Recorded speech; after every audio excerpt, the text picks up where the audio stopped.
And welcome back. Now, we did promise you this one. Dr. Allan Boesak, a struggle veteran and anti-apartheid activist. He's a cleric, he's a politician, he's an activist, a campaigner for justice. Reverend Boesak has always been vocal against injustice from the days of apartheid right into this democratic dispensation. And as the now defunct United Democratic Front prepares to celebrate 40 years since it was formed, Dr. Boesak has come out guns blazing, criticising the organisers of hypocrisy. Now, he says that they are vocal when it suits them. And this, of course, follows him being invited to the event, an invitation which he, of course, declined. The 78-year-old Kakamas-born cleric has not hidden his unhappiness about the current state of affairs. Now, our political editor, Mzwandile Mbeje, is having a sit-down with Dr. Boesak in our Cape Town studios, and let's take you there now. Mzwandile, good morning, and really looking forward to this conversation. Well, a very good morning to you, Sakina, and the viewers. And indeed, Dr. Boesak is here with us to share some of his views, his perspectives about the current situation. And of course, in your introduction there, you've described the kind of a man he is. And then he's seated here with me. We were already chatting. You know, he's always been very fiery. So I hope it's not going to be that fiery today. So we'll just have a very nice chat. And then, of course, welcome, Dr. Boesak. Thanks for coming to the studio. Thank you, my brother. Good morning. And thank you for having me here. And good morning to everybody who's watching. Good. Just before I start, as I was busy doing some of the research on you, and then the Wikipedia tells me you are born in 1945, 1946. The Wikipedia knows nothing. So, it's the most... When were you born? Let's get it. Oh, well, 1946. Don't believe Wikipedia. They never get anything right. So 23 February 1946. 23 February 1946. Good. Well, let's just get into the real issues now. Dr. Boesak, you had a conversation with your comrade, Bob Omlife, who had invited you to the celebrations of the UDF. Yes. And then you wrote what some describe as a scathing letter, but you say it was an honest letter. In that letter, he also wrote back. Just before I start, I want to start with what he said. He said, my comrade, I urge you to reconsider attending the celebrations of the UDF. Have you considered to attend? I have thought about it, and I have considered the matter. I have talked with others. I have prayed about it because this is a serious moment. Yeah. And I wrote him back also. So he's got 2 letters from me in which I explained to him that my position has not shifted. I will not be present at those celebrations. And I did not repeat what I said in the first letter, but I did tell him that I still need to get answers to the fundamental questions, in my view, fundamental issues that I raised about the celebrations. Yeah. And the context within the celebrations are taking place. One of the things that you are saying very sharply there, you are saying this mismanagement of 30 years by ANC government and the hypocrisy by some of the leaders. I think those are part of the things that you are so unhappy about. So what exactly do you mean? I did not, well, the mismanagement is very, very clear. I think that in just about every aspect, we are suffering needlessly because we have all these policies, but they are all on paper. They are never really truly implemented. They are not implemented by people who seem to be competent because of the way in which some people have been appointed to key positions. The corruption I don't have to talk about. Everybody knows about that. There is the arrogance of power, and it always brings the abuse of power. Yeah. And so that we have watched over the last 30 years. And those are things that deeply concern me. And there is wide consensus across the country that we are in a deep troubling and concerning situation. So I raise those issues as one part of my problem with celebrating the UDF. As part of the people who were at the forefront of forming this UDF, which was an umbrella body for everyone, have you raised some of those issues of concern with the relevant people people who are leading currently? Oh, I never get to talk to them. Why? The ANC leadership hasn't spoken to me in 20 years, my brother. They avoid me rather than speaking to me. Excuse me. And the problem is, of course, I have been very critical. Yeah. Over the last 25 years, I've raised these issues constantly, consistently. When I bump into them, it's usually not the context in which you have a serious political discussion. Say, for instance, at a funeral, there I meet with them. But I have never received an invitation from any of the leadership to say, look, you're saying these things. Please come, sit down with us. Let's talk about this. Not in 25 years. But these are your comrades. Have you made an effort yourself? For example, someone like the current president to say, Comrade President, I'm not happy with this and that. So have you made that kind of effort? How can I? You know the gatekeepers? You don't get through to him. But I will tell you this. When Cyril Ramaphosa was inaugurated as our president in 2017, I was then back in the United States for one semester because we came back in 2016. I went back to teach for one semester. I wrote a letter then. I didn't know how to get it to him, but I gave it to two people who assured me that they have channels. And in that thing, I said to him, look, you are now the president. We were all in this expectation that things are going to be changing for the better. Yes. And I did say to him, we differ on some issues, but you made a call to South Africans to come and join you to rebuild the country. I'm one of those South Africans, and so if ever you want to talk to me about that, I will be willing to come and share ideas with you. Not even the courtesy of a reply to this day.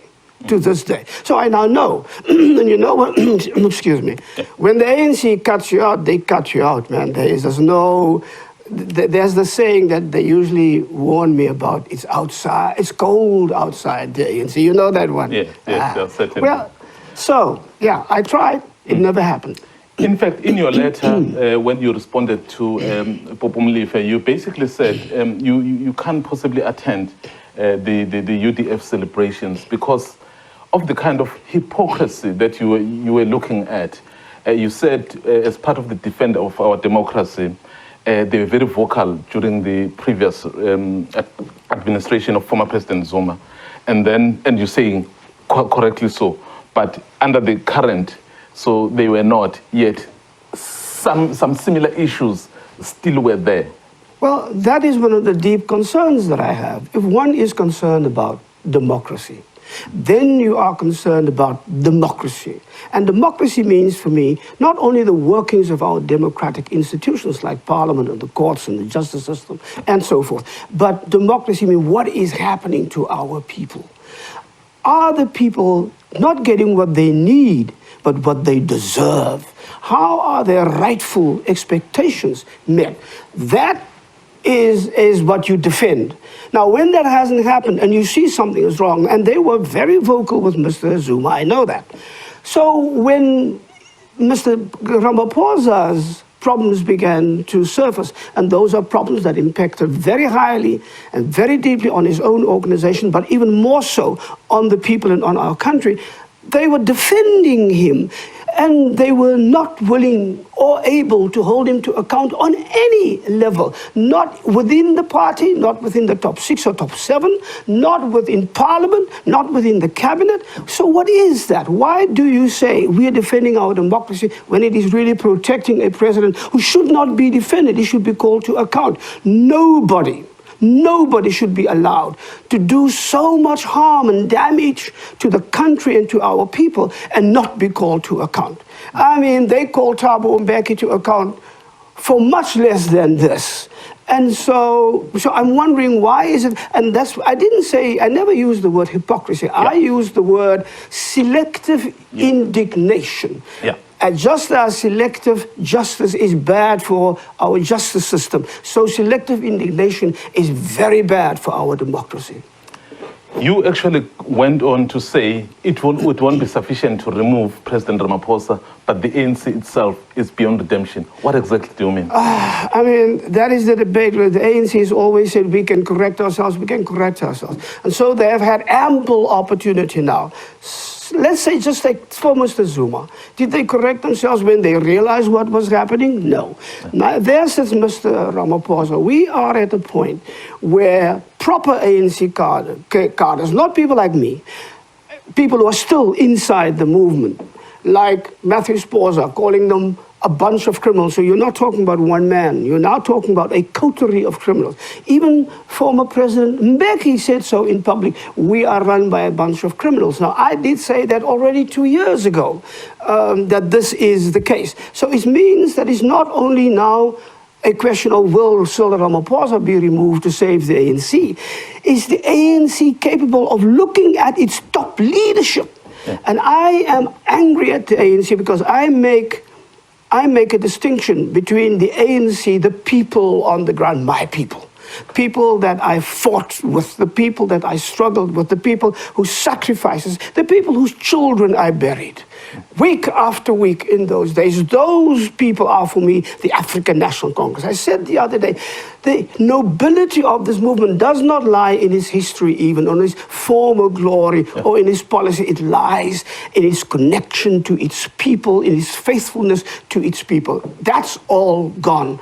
And so I think that the ANC, as an ANC, must now say to ourselves, how do we rid ourselves of a leadership who obviously cannot lead, and where they are leading us is over the cliff? Are you still the member of the ANC? No, sir. I left the ANC in the 1990s already when they sent me to prison, so... Oh, well. But other than that, you really, as I've said, you really have articulated, I think, your points in this regard. So what do you think should be done to bring back those days of the UDF, which was the multiracial umbrella body, which got everybody talking, everybody thinking about the issues? So what is it that you think should Our happen? country is a divided country. Our people are a traumatized people. We are mostly in a miserable situation at just about every level. But, you know, I have such faith in our people. South Africans are a resilient people. I talk about reviving the spirit of the UDF, and I'm not talking about reviving the spirit of the UDF as a cover under which we must now revive the ANC, because the ANC itself cannot do it. That's what I think UDF 40 is doing, and I told Comrade Popo that. So that's why I will not be there. But that our people can be rallied, that there can be a movement built. I think that although the people are traumatized, although they are tired, although there is so much anger and disappointment, every time I speak, whether it's with young people or whether it's with older people, I sense that because we know what we were able to do in the UDF, we can do this again. And that's what I'm hoping we can recall, and that's what I'm telling people everywhere I go in the country. What is the positive that you can say about the ANC? I know it's been bad, but maybe not all doom and gloom. Look, the ANC has a history to fall on. The ANC also has a lot of excellent people. Now, they are no longer in charge, it seems to me. Many of them have been pushed aside for whatever reason. Many of them have been marginalized. The ANC has never been able to call upon the whole of South Africa's people to join the ANC as the rightful historical movement of the people, to say, help us build democracy. They held it all to themselves, and we ended up where we are now. So those people in the ANC who know what is wrong and who know that we are going to have to change, they must now stand up. They must now raise their voices so that the rest of us can coalesce around them and see what we can still do for this movement. We have been having a situation as a country as well. I think you saw our president went to Eastern Europe to try mediate in the Ukraine and Russia war. From the moral and historical point of view, what do you think South Africa's stance should be? I think South Africa should look historically and know that the war did not start in 2021 or 2022. The war between Ukraine and Russia started in 2014 with that coup that they called the Maidan Revolution, where they brought all those neo-Nazis in to create havoc and to get rid of their elected government. That was done under Miss Victoria Newland, who was just here the other day, who invested $5 billion to create a new situation in Ukraine. And by that time, if you go back to 2014, go read what Mr. Putin has said. 2021, he repeated and he said, we do not want this war. Don't let NATO expand. So South Africa can only go in that if we have the right and proper historical perspective, and then we say to them, take into account, if Russia warns for 7, 8, 9 years, please do not threaten our existential security. You've got to take that seriously. And you do not be arrogant like the West and Mr. Biden and the United States and push because you want to get rid of Russia. The United States does not have the right to get rid of anybody. They must make sure that they come to the table as any other nation, make their contribution so that we build this multipolar world and not a unipolar world as we have had for the last 40 years. South Africa's stance, are you happy with it? Do you support it? I'm happy with South Africa's stance in this thing. I'm glad we do not have to change sides. I'm glad that we are in BRICS, and I think that through BRICS we should play a role. We should not downplay our role in BRICS. We must not make it difficult for BRICS to be associated with us, and we must carve out a leadership role as one of the first members of BRIC. So for that, because the future lies in a multipolar world, and the future lies in the way in which countries of the global south are now beginning to let their voices heard, and they put their stamp on the issues, and a non-aligned movement like we had in the 1960s and 70s, that is what must come up again. And South Africa must play a key role in that movement, because that's how we change the world. But, my brother, we must begin at home. Yes. Next year is the elections, 2024 general elections. So are you hoping something better will come? So what's your prognosis? I don't know whether it's too late to make any real impact, but we're hoping. I'm hoping that the South African people will respond in such a way in this historic moment, that if we can form a movement, a civic movement so strong that we can hold every single politician to account, and we can formulate the kind of politics that we want. I keep on talking about the politics that the UDF had. That's the politics of decency and honesty and integrity and courage and virtue. Those are the politics that our people fought for and died for. If we hold that up and we say there is a standard, the corruption that you do now as the standard for politics, that must go. The self-serving, the arrogance, that must go. And if we hold out every single politician so that every community can charge them with that kind of thing, then we must see what can happen. These coalitions that they're talking about, I think, is going to be a disaster. Coming to your own situations, I mean, earlier on you said you left the ANC when they sent you to jail in 1999. Do you have any regrets about your own conduct as a leader, as someone who's been very vocal? My brother, I mean, everybody now knows it, now that everybody can think back. I went to prison for money that I used from the Foundation for Peace and Justice to bring the apartheid government down, to support our people in their struggle, to pay bail, to send kids over the border who wanted to go. I did all of that, and that's the money I went to prison for. But they set up a political trial that they thought should work, and it did for a while. Now people looking back can see what happened at that particular time. And let me say just one thing. In 1999, Archbishop Tutu wrote a book called No Future Without Forgiveness. In that book, he defends the TRC, because people were saying, why did the TRC not send any of these apartheid criminals to prison? He said, you can't take them to court because they lie, like at the drop of a hat. He said, you can't take them to court because the judges that will judge them were the same apartheid judges that profited from the system that these people protected. So, 1999. Yes, no, I'm running out of time, sorry. Rev. But you shouldn't ask these questions at the end of the time. No, I'm running out of time. But all I want to know is, based on that experience of yours, so are there any regrets, given that you were convicted and then somehow you've been given the explanations, but do you regret Could you have done things differently? No, I couldn't. I mean, how do you, the judge asked me, give me your receipts.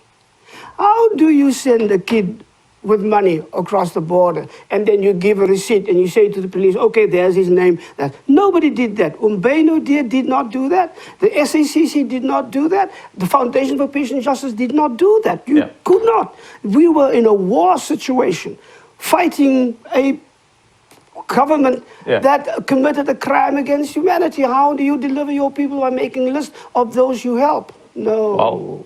No.